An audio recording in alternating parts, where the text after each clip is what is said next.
That day, everything changed. I still clearly remember that evening, our small kitchen, where we had cooked meals together and shared stories. Everything was normal until my husband David suddenly invited my longtime friend Jessica to dinner. That was unusual. It wasn't a holiday, no one's birthday, and certainly not Thanksgiving. It was strange that he invited Jessica. The dinner went on without anything special.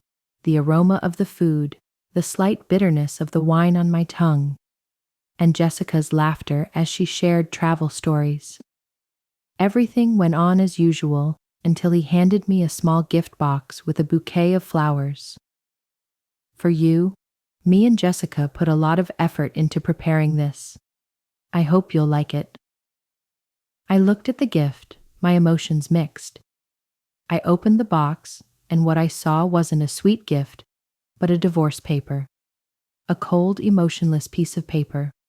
I didn't feel panicked, scared, or surprised. All I felt was contempt. David stood there with a smug look, confident I would cry and beg. But he was wrong. I was no longer the naive woman blindly loving him. David looked at me, a smug smile on his face. I'm fed up with everything, with you, this boring life. Everything is just dull. He complained incessantly, as if he had been a benefactor to me all along. Out of respect for our marriage, I'll give you a week to prepare and leave this house. I raised my head, saying nothing. I looked at him, then glanced at Jessica. She sat still, smiling triumphantly. No pain, no surprise, just contempt. All I felt at that moment was disgust. Great, I said, my voice cutting through the last strings of emotion. I wish you and her the best when we go to court. Is that so? I'll thank you on behalf of Jessica, he said smugly. In a week, when we get back to our house, all traces of you will be erased. Otherwise, I'm not sure what will happen.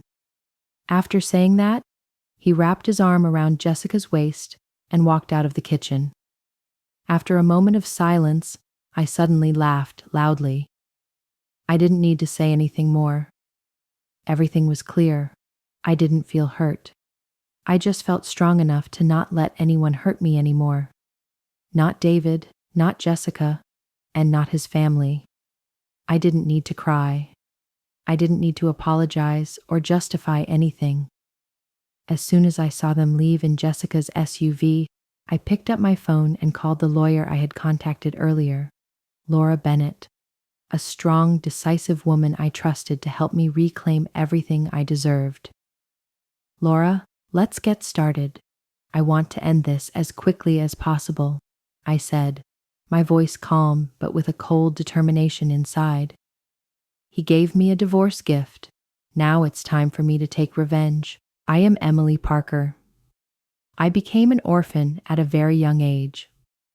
I grew up in solitude, always having to face everything on my own.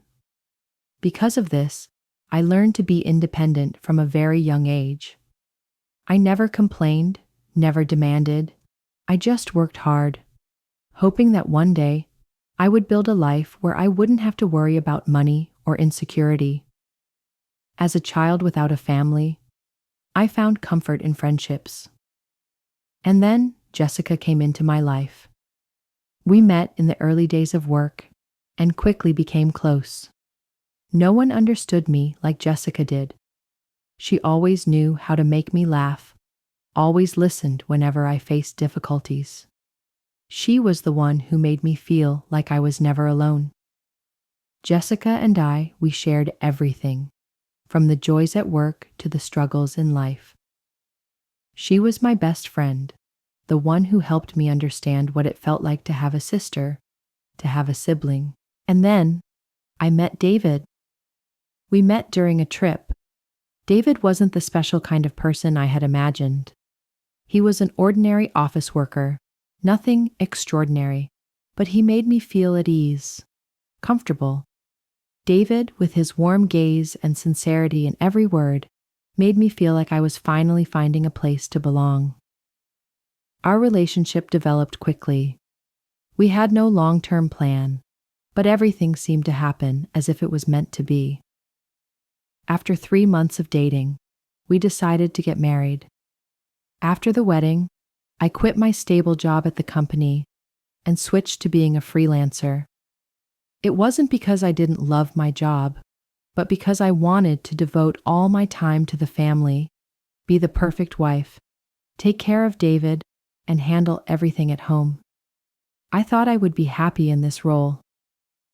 David didn't want children. When I asked about having children, he just laughed lightly and said that kids were too noisy and would take away the personal space he had. He said he wasn't ready to change his life in that way. Even though I wanted children, I respected his decision. I thought that when you love someone, you also need to respect their wishes, and I believed we would be fine. So I gave up part of my dream, but I thought I could find happiness in this life, just me and David, building a family together, free and happy. I felt that everything was going in the right direction. During tough times, I turned to Jessica. She knew everything about my life, about my love for David, and about the little worries I usually didn't share with anyone else. Jessica always encouraged me, telling me that I was doing great. These days passed peacefully, but little did I know that this peace was slowly eroding the important things I couldn't see. I should have noticed the signs earlier. David started spending more time at work, going on business trips more frequently. Our conversations became less frequent, and the long nights he wasn't home became a habit. I comforted myself with reasonable excuses. He was tired from work, he needed rest, and I would take care of everything at home. As for Jessica, I began to feel a shift in our relationship. Recently, her attention towards me seemed somewhat unnatural. Jessica began avoiding our meetups. Our appointments were frequently canceled, and each time we met, I felt something was off. She always seemed anxious, rushed, as if trying to avoid me. English, rewritten. These days passed peacefully, but little did I know that this peace was slowly eroding the important things I couldn't see. I should have noticed the signs earlier. David started spending more time at work, going on business trips more frequently. Our conversations became less frequent, and the long nights he wasn't home became a habit. I comforted myself with reasonable excuses. He was tired from work, he needed rest, and I would take care of everything at home. As for Jessica, I began to feel a shift in our relationship. Recently, her attention towards me seemed somewhat unnatural. Jessica began avoiding our meetups. Our appointments were frequently canceled, and each time we met, I felt something was off. She always seemed anxious, rushed, as if trying to avoid me. One day, when my husband was at work, I realized he had forgotten his phone at home. I picked it up, intending to take it to his office, when unexpectedly, a message from someone I never thought would send me a message popped up. "I miss you, how's today?" Jessica. I panicked, confused. A flood of emotions overwhelmed me at once. I mustered all my courage and clicked on the conversation. I couldn't believe my eyes. They spoke in a way I had never seen before. Sweet words, private conversations I had never known. Although they didn't discuss anything too explicit, deep down I felt doubt. It wasn't worry or blind jealousy, but a cold feeling. And then, that night, I decided to do something I had never done before. I followed them. Although I didn't want to admit it, I couldn't ignore this feeling. I couldn't look the other way anymore. Over the weekend, I took the initiative to invite Jessica to dinner, using the excuse of celebrating our friendship anniversary. After dinner, when David walked Jessica to her car, I decided to sneak out the back door. That scene, those headlights, I will never forget. I saw them standing in the darkness at the end of the driveway. The headlights from Jessica's car illuminated a corner of the yard, and I couldn't believe my eyes. They were hugging, then they kissed. It felt like the ground was collapsing beneath my feet. I stood there, frozen, not knowing what to do. Should I rush over and throw a ceramic cup at their car? Or should I just turn away and leave? But I didn't do anything. I didn't shout, didn't cry, just silently turned back and walked into the house.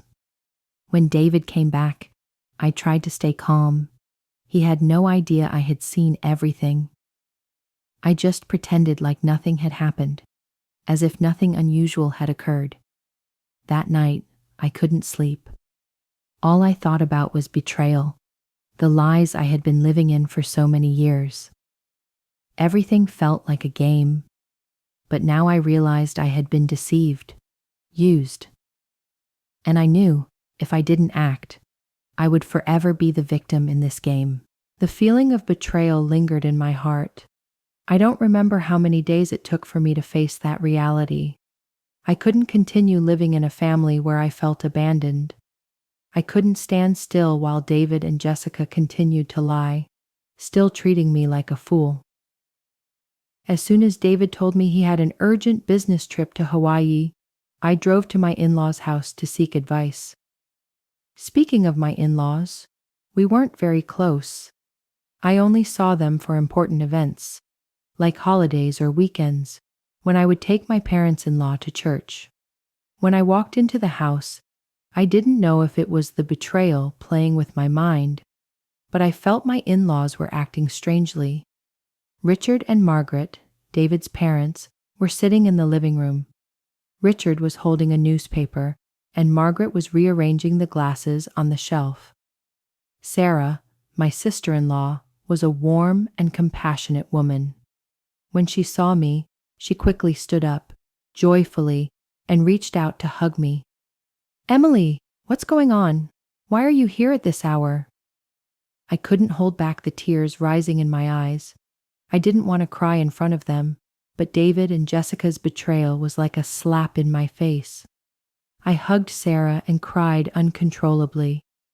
I began telling Sarah everything, from discovering they were kissing to the secret messages I had read. Sarah was silent. She hugged me tighter, saying nothing, but I felt the empathy in her embrace. But soon after, when Richard and Margaret heard the story, things took a turn for the worse. Margaret, my mother-in-law, stood up with a disapproving look on her face. "Emily, don't make a scene about this. Our family has been living this way for years. My son has been working hard, and Jessica is just his friend. Don't blow this up. These things only hurt the family." Richard also spoke, his voice a bit harsh. "The daughter-in-law doesn't earn money, doesn't have a stable career, and yet you're making things hard for my son. You're the one who pushed David to seek someone else to confide in." Their words were like a slap in the face. They didn't understand anything. My in-laws defended their precious son David, with not a word of sympathy or understanding for me. All they saw was a hard-working son, unsupported by his wife, and a daughter-in-law who didn't know how to keep the house. I felt like I was standing against a wall, unable to escape. The feeling of being suppressed made me burst out. "This is not my fault," I replied. "I've done everything for this family, cleaned, cooked, took my parents-in-law to the chapel. I've done everything I can, only to be met with this." But everything I said was dismissed, as if I didn't deserve to be heard. Sarah tried to speak up for me, but Richard and Margaret still didn't change their views. They both said I didn't understand the suffering David had to endure. Their words felt like daggers to my heart every time I heard them, but I couldn't stop. I couldn't let myself be controlled by this lie any longer. Everything was already clear. I knew what I had to do next. I stood up, took a deep breath, trying to muster the last bit of respect for his parents. "I'm sorry for disturbing your day off. I hope you won't regret what you said today. Then I hugged Sarah goodbye and walked out the door. On my way back from my in-laws' house, I received a call from David. Perhaps Sarah had scolded him. I didn't pick up. After about 30 missed calls, he started bombarding me with meaningless, repetitive texts. "Emily, my love, please answer the phone. It's not like that." He tried to apologize, begged me, but it was too late.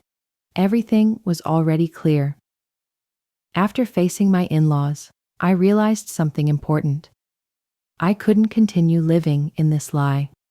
I couldn't let David and Jessica continue thinking they could hurt me without facing consequences. I was too tired of living in a family where I was always the one at a disadvantage. So, I decided to do something about it, not only to protect myself, but also to hold on to what I truly deserved. The next day, when I returned home, I couldn't help but feel a huge shift. No longer the naive wife, wholeheartedly sacrificing for the family, I was now a strong, determined woman. I no longer wanted to live like a ghost in my own home. I had to regain control of my life. I immediately called a well-known lawyer for marital cases, Laura Bennett. Laura was a strong, tough, and highly professional woman. To reclaim what was mine, I needed to build a solid legal plan. I scheduled a meeting with her at her office and explained my situation in as much detail as I could. "Emily, I understand. Don't worry, I'll help you. We'll start gathering all the necessary evidence, from assets to David and Jessica's betrayal." "Don't let them disrespect you," Laura replied, her voice firm, giving me a sense of reassurance. Laura guided me on how to gather all the financial documents, transactions, and evidence related to the assets I owned before marriage. She also advised me to record every conversation with David, even informal ones, as they could become crucial evidence in court. I started retrieving all the receipts, bills, purchase contracts, everything that proved the house was my asset, not David's. Things I had worked hard to build, things I created with my labor and intellect. All of this would help me protect my rights in the upcoming legal battle. As time went on, I felt stronger. Every step, every action I took was aimed at one goal, not allowing David and Jessica to continue their life of lies. They had deceived me, and now it was my turn to make them pay. After returning from his business trip to Hawaii, he did something he hadn't done in a long time. He went into the kitchen and cooked a few dishes with ingredients he brought from Hawaii. His attempt to play the devoted husband made me sick, but Laura told me to hold back. I pretended to forgive him while secretly continuing to gather evidence of his affair with Jessica. Balancing quietly, gathering evidence, and pretending to be the devoted wife, the caring friend was driving me nearly crazy. However, that evening, everything changed. I still remember that evening very clearly. Our small kitchen, where we had cooked meals together and shared stories. Everything was going normally until my husband David suddenly invited my longtime friend Jessica to dinner. The dinner went on without anything special. The aroma of food, the slight bitterness of wine on my tongue, and Jessica's laughter as she shared her travel stories. Everything was calm until he handed me a small gift box with a bouquet of flowers. "For you, me and Jessica put a lot of effort into preparing this. I hope you like it." I looked at the gift, my emotions mixed. I opened the box, and what I saw wasn't a sweet gift, but a divorce paper, a cold, emotionless piece of paper. I didn't feel panicked, scared, or surprised. All I felt was contempt. David stood there with a smug look, confident I would cry, beg. But he was wrong. I was no longer the naive woman blindly loving him. David looked at me, a smug smile on his face. "I'm fed up with everything, with you, This boring life, everything is just dull." He complained incessantly, as if he had been a benefactor to me all along. "Out of respect for our marriage, I'll give you a week to prepare and leave this house." I raised my head, saying nothing.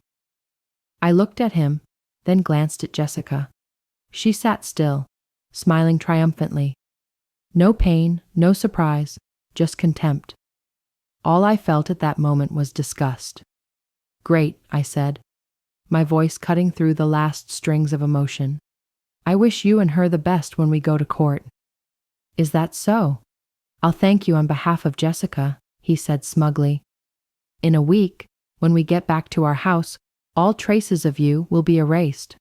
Otherwise, I'm not sure what will happen."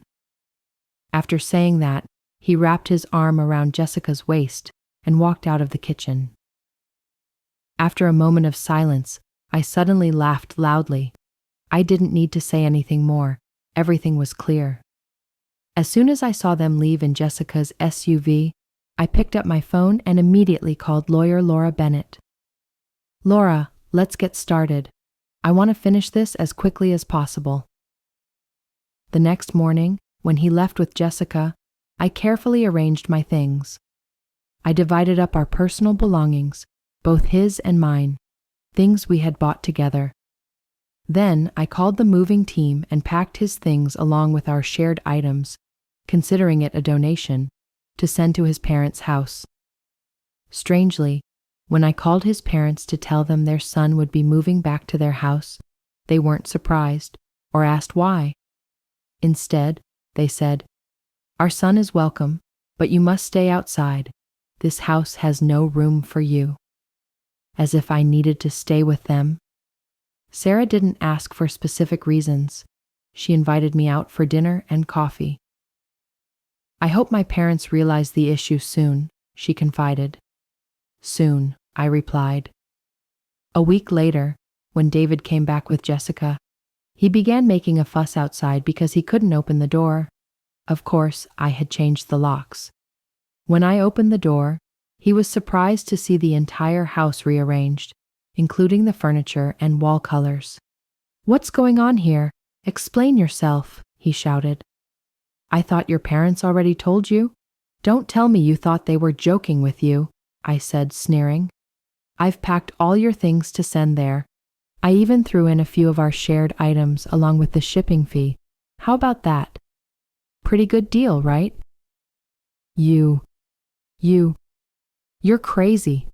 Get out of my house right now," he yelled angrily. "Your house? That's a funny joke," I said, holding up a copy of the house's purchase documents. "Have you lived with me for so long that you forgot whose house this is? This is my house. Mine," I emphasized. What is this, David? You need to explain this." Jessica's voice trembled. David couldn't say anything. He stood frozen in place. "Isn't this what you wanted? A divorce? Fine. I've already filed with the court. Soon you'll get exactly what you asked for," I said, slamming the door shut.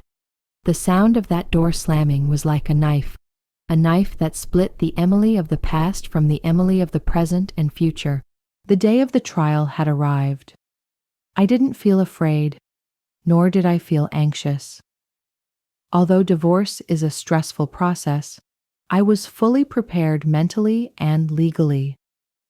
Laura, my lawyer, had worked tirelessly to gather all the necessary evidence. We had enough evidence regarding the assets I owned before marriage, documents proving the house was mine, not David's. Everything was carefully prepared, from testimonies, financial evidence to the secret conversations between David and Jessica.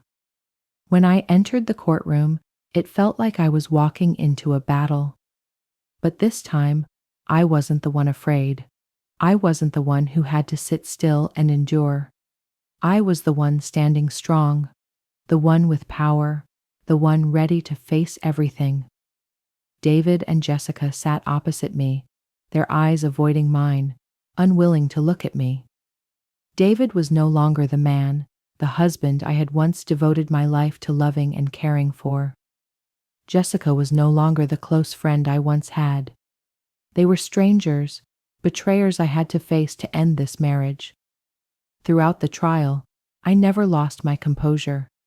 Every word I spoke showed determination, no room for weakness or compromise. I presented irrefutable evidence of David and Jessica's betrayal. I made everything clear, not just about the assets, but also about the betrayal, the lies. And in the end, the court decided. I regained ownership of the house and everything I had earned throughout the marriage. David didn't react except for remaining silent. He didn't dare speak up, didn't dare to rebut. He knew he had lost. Everything I had sacrificed in this marriage was now being acknowledged. No one could see me as weak anymore. After the trial ended, I was no longer the betrayed wife, no longer the woman who was oppressed and living in lies. I was a free, strong woman, in control of my own life. A month passed since the divorce trial ended. I sold the old house because I didn't want to live in the painful memories anymore. I decided to find another place, where there would be no traces of David or his family. A place where I could start over, where I could find myself. A week later, I moved into a new apartment. Every morning I woke up in my new room, freer and more peaceful than ever. The apartment wasn't big, but for me, it was a place where I could rebuild my life. I no longer had to see David, no longer had to live in the shadow of betrayal. This was a space where I could laugh, where I could live for myself. I returned to work, with no pressure, no sense of constraint. I decided to start new projects, do the things I loved that I had put aside for David. Every day, I spent time developing my work, meeting new friends, and most importantly, spending time for myself. Sarah, my sister-in-law, kept in touch with me. She always called, checking on me, encouraging me nonstop. Our conversations often took place, and I could feel the endless support from her. "You're doing great, Emily. You deserve a new life. A life without him," Sarah said, and every time I heard those words, I felt stronger. Gradually, I learned how to forgive. Not for David or Jessica, but for myself. I had lived in lies for too long, endured too much, but now I no longer held on to the pain in my heart. I didn't need to continue living with the vile memories of the past. I had to forgive myself for believing in false promises, for trusting someone unworthy, and most importantly, I no longer clung to the past, to the pain. And once again, I smiled, this time with pride. I had overcome it all. My relationship with David no longer mattered. I didn't need to live for him, I lived for myself. Finally, I realized that light wasn't something distant, but something I had within myself all along. I just needed to reach for it, to let it guide me to a new life.